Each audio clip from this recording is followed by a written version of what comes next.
So this video is about triggers and the different types of symptoms and how all of those triggers and different symptoms have been the cause of misdiagnosis in this world of unknown trauma, basically, because we have overlapping symptoms with so many other conditions and disorders that people do get misdiagnosed all the time and medicated for these things. Even without the diagnoses, I've been having medications for these things thrown at me for more than 2 decades by GPs going, oh, yep, sounds like this, try that. And yeah, so that's what I'm going to go over. I'm just going to have to swap glasses because I've got my blue light glasses on. See, when I'm in this kind of light that I've got on now, you can tolerate it for a while, but it depends where you're at. And that's what I'm actually going to explain with the triggers as well. So one day you might be able to stand it for hours. One day you might not be able to stand it at all. Your window can change based on where your system is at. And right now, I've had a few triggers, sensory triggers in the last few days. So my system's quite high up there, and I've been wearing these to keep it down. But I do have some time in me, and I've actually positioned myself where I've cast a shadow over my lap, and if I put my head down looking at the book, the light won't be directly in my eyes. It's a lot of planning involved when you have sensory issues. Every little thing has to be accounted for, especially when your system's very heightened, which mine has been. But I've been doing some grounding and I'm all right. Like I'm not going to wig out on you, don't worry. So I'm just going to do a glasses swap. Sorry, darling. Yeah, it's a very big difference and there's a bit of an adjustment. Alright.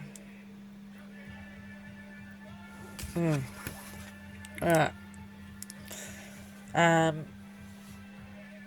was about to totally go off on a tangent and explain what just happened to me, but that's already going to get covered in this. All right. What do you know? It's not even on the right page. All right, one moment, please. Okay. So let's start with the different types of triggers, yeah? So people think the word trigger, it gets thrown around so loosely that some people don't even like it anymore. Others don't take it seriously. I've heard comedians making fun of it, especially people who don't know trauma. They're like, oh, trigger, you fucking wimp, you fucking loser, especially with all this woke stuff that's going on. The thing is, with trauma, it's real, man. It's real. And people think it's all psychological, but it's not. It's everything. It's psychological, it's emotional, and it's very, very physical. So, types of triggers. So, is the trigger trauma related?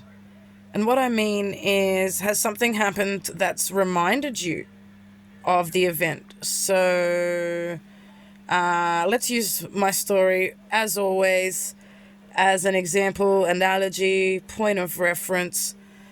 There are things that remind me of my father. There are things that remind me of rape. There are things that remind me of pedophiles. So, for example, immediately after it had happened, for the first couple of years, actually, from the day it happened, for the first couple of years, every single time that I saw a father with his daughter, I was reminded just by seeing a dad with the kid. And one thing that would mess with me big time was seeing a dad having the daughter on his shoulders, because technically his head is between this kid's legs. And I would see that and just be repulsed and get really sick. and just assume that he was abusing his kid, and it really fucked with me. So that was a trigger that reminded me of things that happened to me from my trauma. So that was a trauma-related trigger, right? So it takes you back to that. Then there are sensory ones. Everyone's are different. I've known people who can't have their feet touched. Whereas for me, calming me down, tickling my feet is going to calm me down, because that tickle feeling, the soothing sensation that it brings for the electricity that I have going in my body, it's actually very calming. It's more calming for me than any kind of medication I've ever had. But there are some people who you would actually just touch their foot or even get near their foot and they'll like instantly just kick you, right? People have different things that their sensories can handle, can't handle, or that can help them soothe and feel better. And it's different from one person to the next. So like my sensory triggers are anything like sound-wise, it's anything that's too loud, or an irritating like sound, like a or a loud revving motorbike, anything sudden.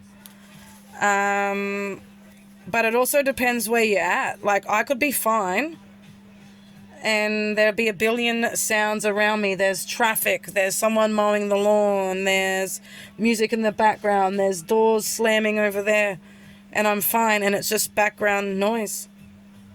Get me in a trigger, they will bring me to my knees.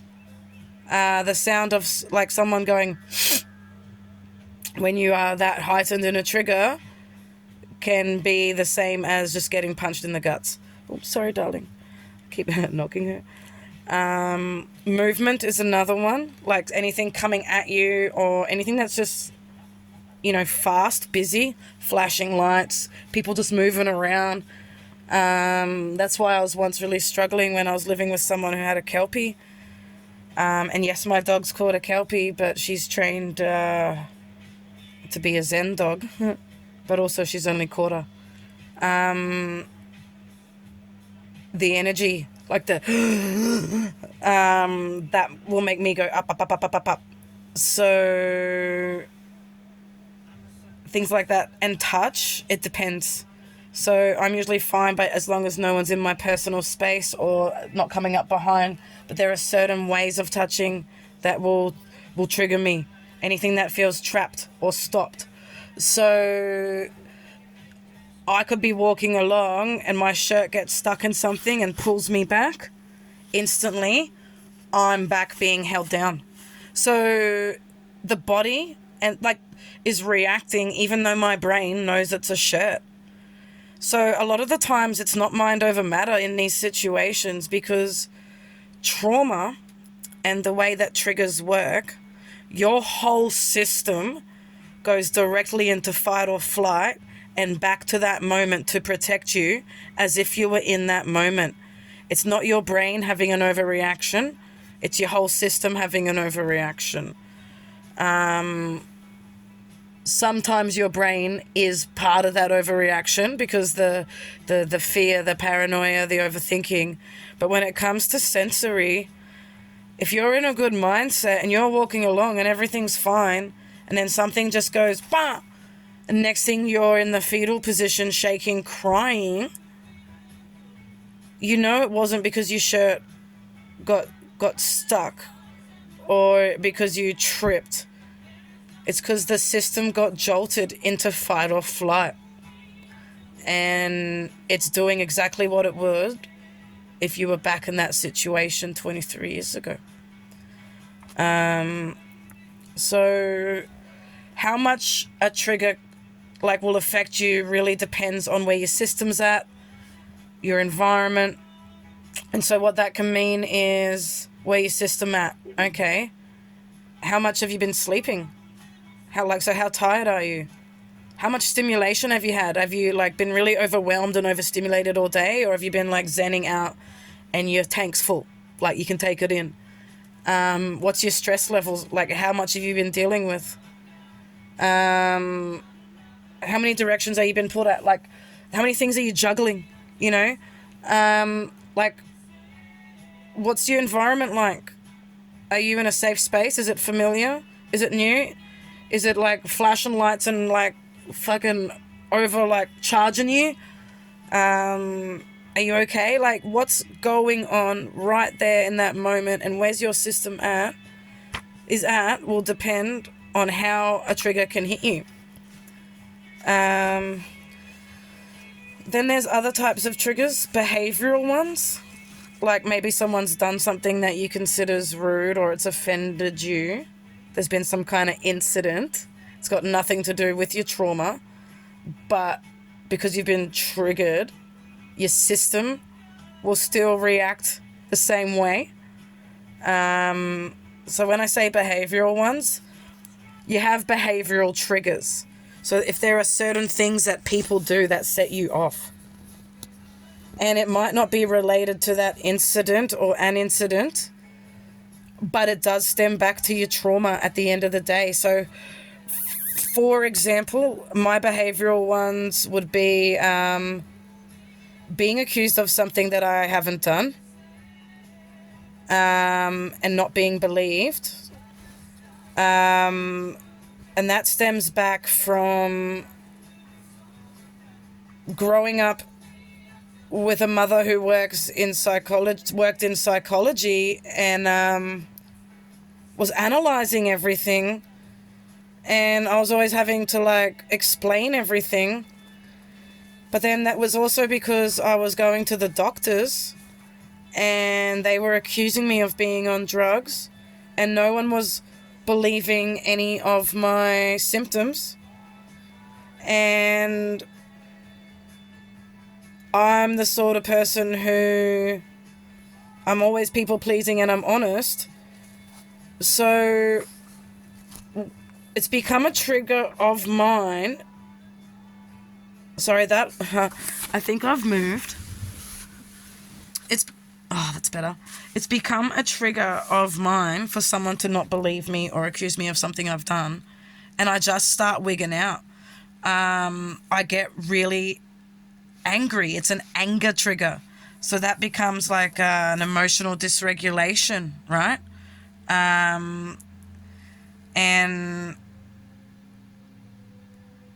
what's another one? Not listening. It stems back to that as well. Having no voice, being invisible your whole life, being like the one that everyone thinks weird because your intuition is so strong that you are feeling things and seeing things that other people aren't, and then they just think you're weird or they're not believing you. And over time that becomes a trigger because you just get sick of seeing things that's right there, that's so obvious, because people just aren't paying attention, or it's not so obvious to them because they're not in fight or flight, they're not hypervigilant. Where did that picture go? There's always a cause. Sorry, Sadie's drinking. There's always a cause for the emotional or behavioral trigger, and it always stems back from something from your trauma in a way. Because a lot of people who have CPTSD have problems with self-sacrifice, self-worth, people-pleasing, guilt, shame, and just feeling invisible, and like we have no voice, feeling like we're just not believed. And over time it becomes a trigger because it just becomes something that just hurts, and it locks you up, and it just makes you want to scream at the world like hello. And it just presses something inside of you. But people only see the anger. They don't realize that it's actually stemming from immense pain. It's hurting so much that the only way you know how to deal with it now is to just rah, because for so long you've been quiet. You've been yes sir, no sir, okay, and you've been too scared to use your voice, and you've just been suffering in silence and putting up with it. And then eventually you just snap and you become angry, and everyone just, oh, you're toxic, you're angry, you're bitter, and just gets harder and harder, because if they weren't listening to you while you were there kissing their ass and sucking their dick, as if they're going to pay attention while you're telling them what you think of them. Now, the thing with that is, because there are different triggers, it's like there are different versions of you, because you're getting different reactions, and it's also you're getting into different heightened states depending on what it is. You've got emotional dysregulation. So some things are making you scared, some are making you mad, some are making you shut down, right? You're having all these different reactions, and it's sort of changing you, because you've got all these reactions, but then you also have these defense mechanisms in place to protect yourself. So there's scared you, who acts a certain way. There's withdrawn you, who acts a certain way. There's paranoid you, who will act a certain way. There's angry you, who will act a certain way. And then there's you, who's always trying, and you care so much, and you aren't in this massive triggered state. And that's the you everyone loves, but they don't get to see it that much. And some people don't see it at all. If not that anyone I know is actually watching these, I haven't actually been emailing these out yet, because I was emailing my last ones out and I got hundreds of views, and then it got shut down. I'm waiting till I've got the big one out before I start even letting people know that this channel's back up. So I don't know who's viewing them, but sorry. But if anyone I knew who only knows the triggered me saw these videos, they would be laughing like, hey, you're not hypervigilant. Because when you have trauma, people know different versions of you.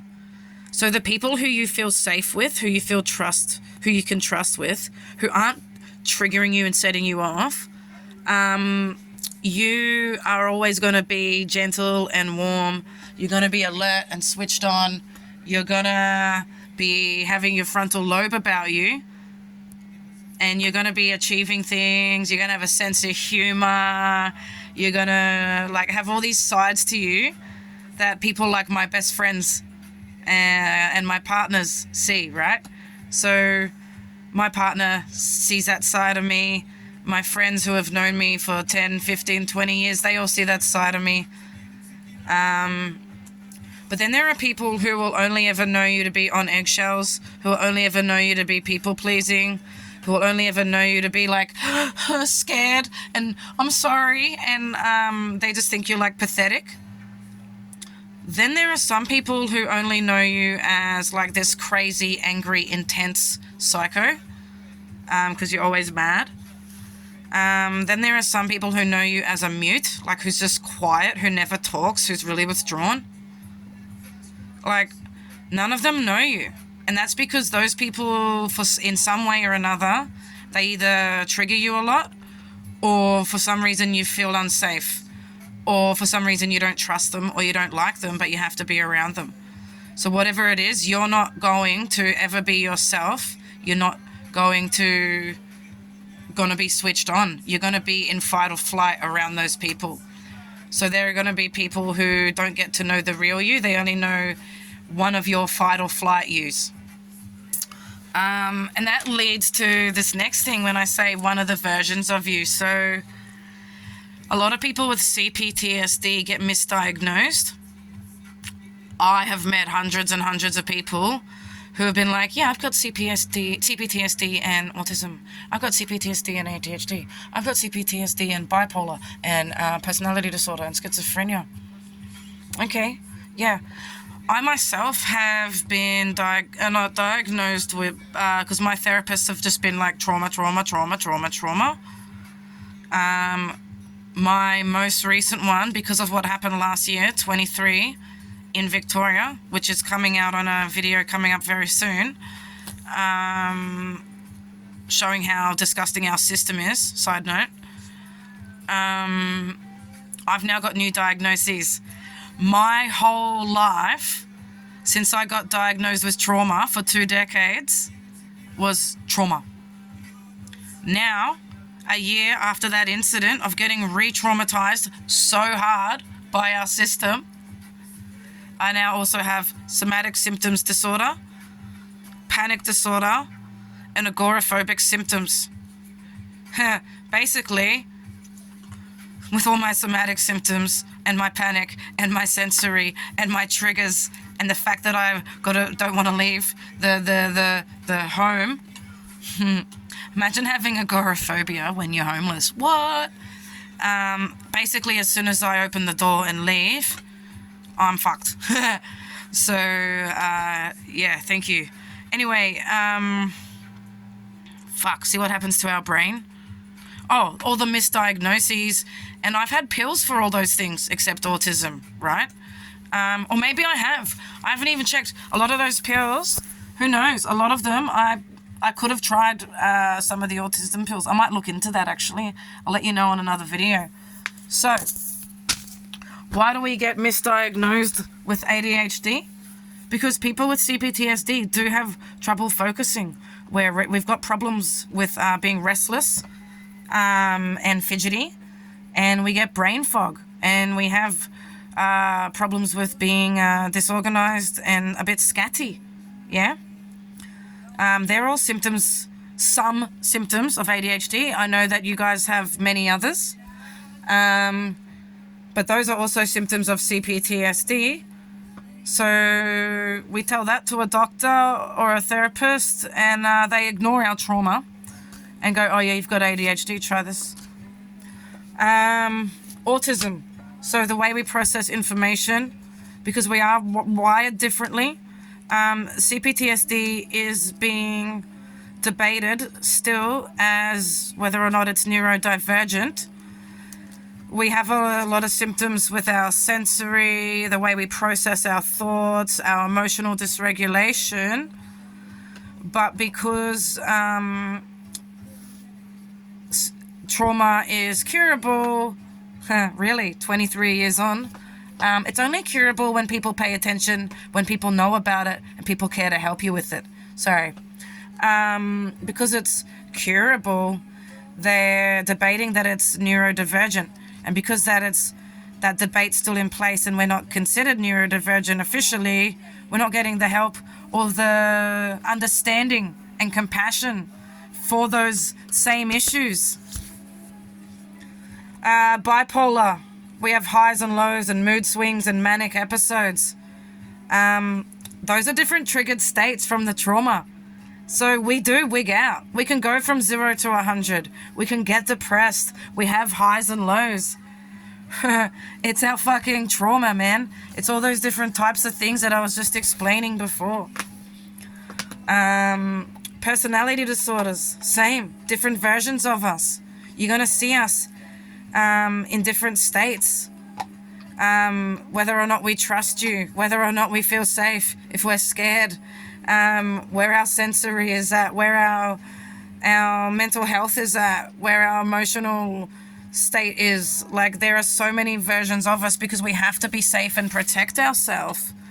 And it depends on where we're at, what we need, and what's going on around us, man. Same with schizophrenia, because we get paranoid and we're scared and we don't trust people. And in my case, and a lot of people's cases, we're talking about symptoms that you guys think are phantom and in our heads from the trauma. People think we got schizophrenia. Like, fuck you. I am not delusional. I have, when I went through this court case, thank you, all your freaking taxpayer dollars, the things they spend these things on, more than $2,000 on my legal aid got spent on a psycho blah blah therapist, special dude, spending a couple of hours giving me a psychoanalysis because my guys wanted to play the crazy card. She didn't know that it was blackmail. No, it wasn't blackmail. My lawyer, I don't even know why they wanted to do that, because I'm going to point it all out and you're going to see it. My lawyer was going in with an argument. It's not blackmail. You can see on this transcript of the what was said. This was not blackmail. This was warranted because of A, B, C, right? Yet they wanted to go in and get this psychotherapist to, this is the system, right? To do this assessment, to double check to make sure I wasn't crazy and delusional, that I don't have schizophrenia. Providing all the documentation that you're going to see in the video that shows my journey of trying to get help for this trauma. And I was cleared as being someone who is scared, someone who is traumatized. No delusions. No schizophrenia. I don't know why they would want to pull the crazy card in a court case like that. I want it without it. Don't worry. I'm going to go into all that later. My point is, we are getting diagnosed with all these things because we've got a few symptoms, but really, there are so many layers to the trauma, to the years and years of abuse, to all the schemas and the things we've got going on. It's in our mind, it's in our body, it's in our hearts, it's in our soul, and your lack of understanding is sending us backwards, making us get worse and worse and worse. I actually had an epiphany today. All these people who in the past, when I was younger, where I'm like, why are they so batshit crazy? Why are they saying all these things? Why are they losing their mind? Why are people just killing themselves? Because people are in so much pain, and every time they get help, they leave in more pain. That's why. So I can't wait to show my video, because I'm not breaking any laws. I'm not delusional. I'm not paranoid. And I'm going to be showing all my medical records, all the evidence to show how hard it is to get help in the system, and how people are treated with trauma by the system and in communities, having all these issues that I just explained to you that are overlapping with all these disorders, all these sensory things, all this fear, all this pain. It's insane that it's 2024 and we still don't have the help available when so many people are suffering from this. So triggers, don't take them lightly. I will explain in another video in more detail what I was referring to in my previous video about the umbrella of triggers and how they work. But don't take them lightly. They affect people physically, they hurt them emotionally, and it's not something that they can just control, mind over matter. It's in them, and until they feel safe, they're not going to calm down. And until we are rewired and reprogrammed, and our whole system is feeling safe and out of fight or flight, we're not going to be able to have as much control over the reactions as you are seeming to think we can. So we need real help with that. It has become clear that that help's not available in Australia. So I have removed from the system. I have been researching and learning through my own 23 years of having this myself, lived experience, things that work, things that don't, things that make it worse, and the research in the United States and the UK, because they are actually trauma informed and they are helping their people. So I'm going to use what I learn to help our people. Trauma is real, and I hope that soon enough Australia gets on board so that it can understand and stop hurting and get us the real help that we need and deserve.